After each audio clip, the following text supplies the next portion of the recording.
let's talk a little bit about Mary and this incredible journey to make it to this moment. When you think just a Tassie girl, an Aussie girl who walks into a pub one day and now suddenly is a monarch.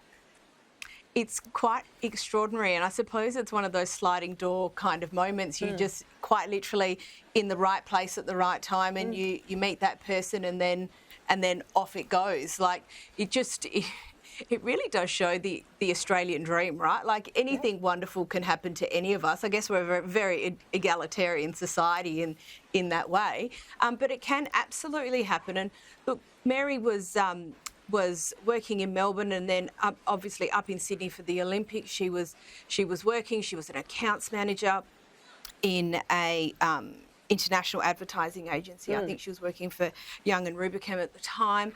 And correct, she just happened to meet this man in a bar, and it makes for just such a divine story. And obviously, very shortly after that, they started dating quite privately. It all came out in about 2001.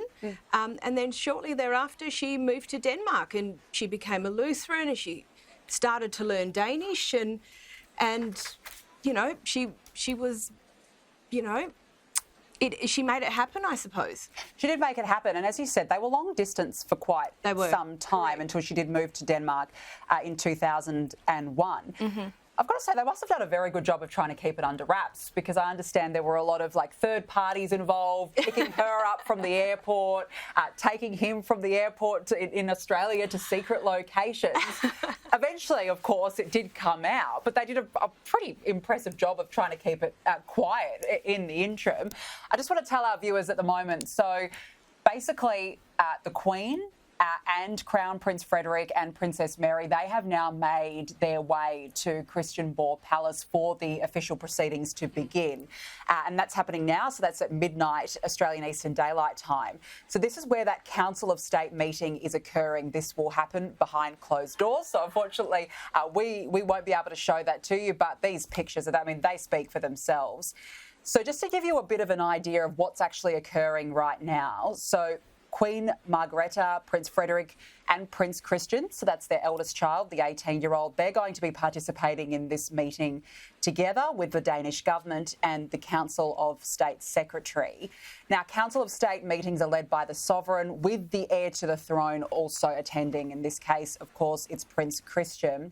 Given that he is 18, he will also be attending future Council of State meetings. So it's going to be a pretty simple process.